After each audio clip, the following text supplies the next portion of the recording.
क्योंकि मैं बहुत डर फोन गई। पर दूसरी तरफ छोटा शकील थे। उन्होंने कहा बोल देना कि छोटा शकील और छोटा सलीम दोनों सोमी अली को लेके उठा के ले जाएंगे और उसको छोड़ेंगे नहीं जिंदा। तो मैंने ये बात सलमान को कन्वे की डर के मारे कि ये कौन लोग हैं, मैंने आज तक ये नाम नहीं सुने, क्योंकि दिव्या ने तो मुझे सिर्फ दाऊद का नाम बताया था, और वो भी दिव्या ने मुझे कहा था दाऊद जो है वो पाकिस्तान में रहते हैं। तो मुझे अंडरवर्ल्ड और टेररिज्म और तालिबान और ये सब का कुछ नॉलेज नहीं था, क्योंकि मैं तो अमेरिका में पली बड़ी थी। 9 साल की उम्र में तो मैं अमेरिका में आ गई थी। तो एक मिनट, 1993 में बॉम्ब ब्लास्ट के बाद कहानी है कि दाऊद मुंबई छोड़ के भागा। आप कह रही हैं कि 1993 बॉम्ब ब्लास्ट। यस, जब मैं सीरॉक होटल में 1707 में थी और 18 फ्लोर पे श्रीदेवी जी थी मेरे साथ। हमें एक दिन पहले कहा गया था, मुझे डैडी ने फोन किया था कि सोमी तुम सन एंड सैंड होटल में मैंने तुम्हारे लिए रूम बुक किया है, तुम तुरंत अपना सामान बांधो और तुम सीरॉक होटल छोड़ के सन एंड सैंड में जाओ।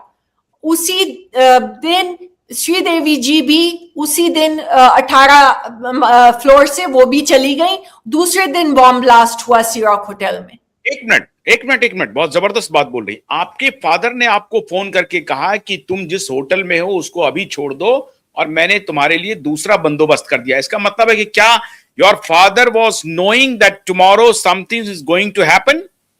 मेरे फादर को सीरॉक के होटल वालों ने कहा कि आप अपनी बेटी को यहां से निकाल दीजिए इसी वक्त। मैंने कहा शिरॉक में फिर कौन रह रहा था? शिरॉक होटल में, बहुत बड़ा खुलासा कर रही हैं आप। शिरॉक होटल में फिर कौन रह रहा था? सीरॉक होटल दाऊद का आदमी था वहां पे?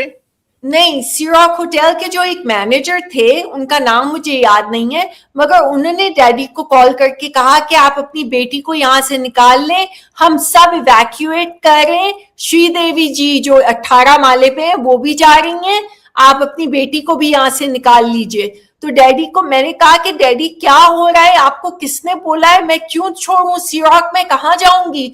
तो डैडी ने कहा मैंने तुम्हारा रूम बुक कर दिया है सन एंड सैंड में, मुझे सीरॉक वालों ने ही कॉल करके कहा है कि अपनी बेटी को यहां से निकालिए।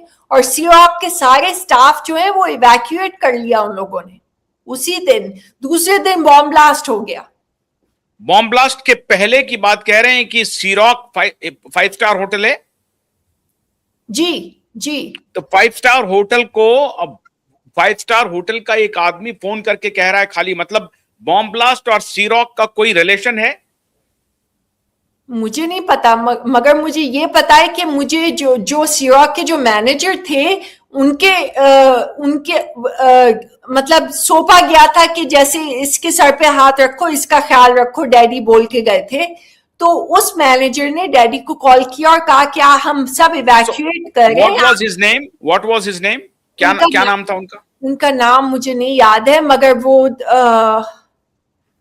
या तो संजय था या नाम याद नहीं है, मैं जो भी हो। हाँ। और उसके दूसरे दिन जब बॉम्ब ब्लास्ट हुआ तो आप कुछ इमेजिन कर सकी कि मुझे क्यों उस होटल से खाली कराया गया है? कुछ नहीं, मुझे समझ नहीं आ रहा था क्या हो रहा है, क्योंकि उसके बाद डैडी आ गए और उन्होंने कहा कि मैंने तुम्हारे लिए फ्लैट किराए पे लिया है विंध्याचल माउंट मैरी रोड पे और तुम वहां शिफ्ट हो रही हो। तो मैंने कहा कि अच्छा ठीक है डैडी। तो सन एंड सैंड से मैं विंध्याचल शिफ्ट हो गई। बॉम्ब ब्लास्ट के पहले सलमान को कोई इस बात की जानकारी थी क्या कि कल क्या होने वाला है? सलमान ने मुझे कभी इस बारे में जिक्र भी नहीं किया।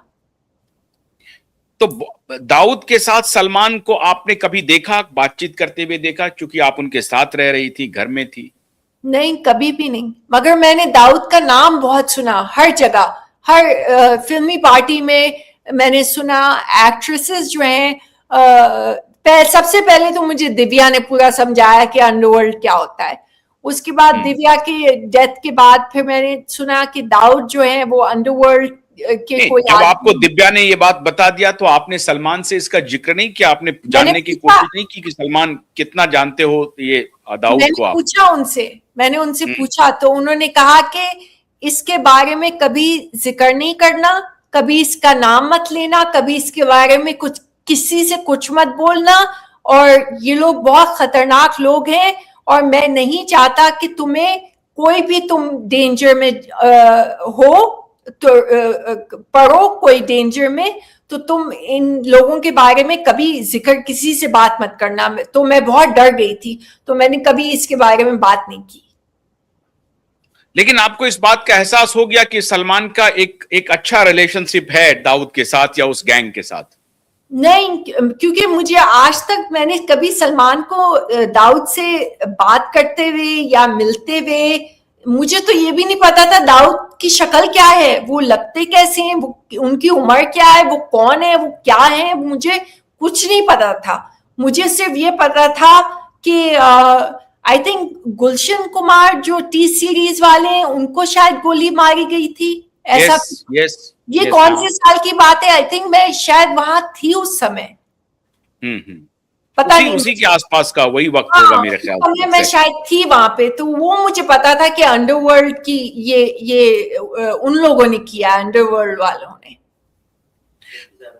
एक 97 में हुआ था, उस वक्त आप शायद थी वहां पे। आपने कब? मैं 99 वापस आई थी। 99 में, यस यू आर राइट, 97 में हुआ है उनकी मौत हुई जी। इसका मतलब है कि दिव्या की मौत के बारे में आप कुछ रिवील करेंगी जब आपका मेमोयर आएगा तो? जी हाँ। Very good.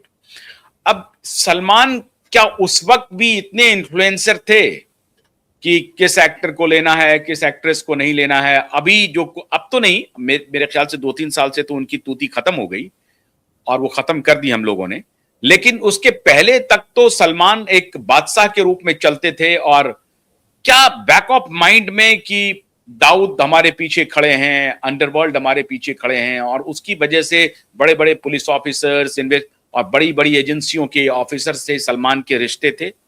उस वक्त परमवीर सिंह का आपने नाम सुना था? नहीं, कभी भी नहीं। वो कौन है? वो कुछ दिन पहले तक दिल्ली के, मुंबई के पुलिस कमिश्नर थे। अच्छा, नहीं, मैंने नहीं सुना कभी भी। सलमान का पुलिस के साथ क्या रिश्ता था? सो नहीं, मैं आपको बताती हूँ। मुझे सीआईडी ऑफिस बॉम्बे में हुआ करता था, अभी भी होगा। क्योंकि मैं 18 साल की उम्र से मैं माइनर थी जब मैं इंडिया गई थी, तो मैं पाकिस्तानी पासपोर्ट पे गई थी इंडिया। मेरा अमेरिकन पासपोर्ट नहीं हुआ था क्योंकि मैं 18 साल की नहीं हुई थी। तो मैं अमेरिका में स्टूडेंट वीजा की हैसियत से 9 साल की उम्र से रह गई थी और 16 साल की बालिग उम्र में मैं चली गई थी इंडिया। तो मैं पाकिस्तानी पासपोर्ट पे मुझे सीआईडी ऑफिस में जाकर स्टैंप लगाना पड़ता था जब भी मैं कोई आउटडोर शूटिंग के लिए जाती थी। तो वहां पे एक ऑफिसर आयंगर थे। तो जब मैं गई थी स्टैंप लगाने पाकिस्तानी पासपोर्ट लेके, तो ऑफिसर आयंगर ने मुझे कहा कि तुम्हें पता नहीं है, don't you know we hate Pakistanis, why are you living here, why are you acting in India, why aren't you acting in Pakistan? तो मैंने कहा I'm from Miami, Florida, I don't know anyone in Pakistan, I have no idea, and the person I love lives in India and my father is from India, my father's father is Hindu, my father's from Bombay, he was born in Bombay, and और उन्होंने कहा कि I don't care, we hate Pakistani। तो मैं रोना शुरू हो गई कि मैं बच्ची थी।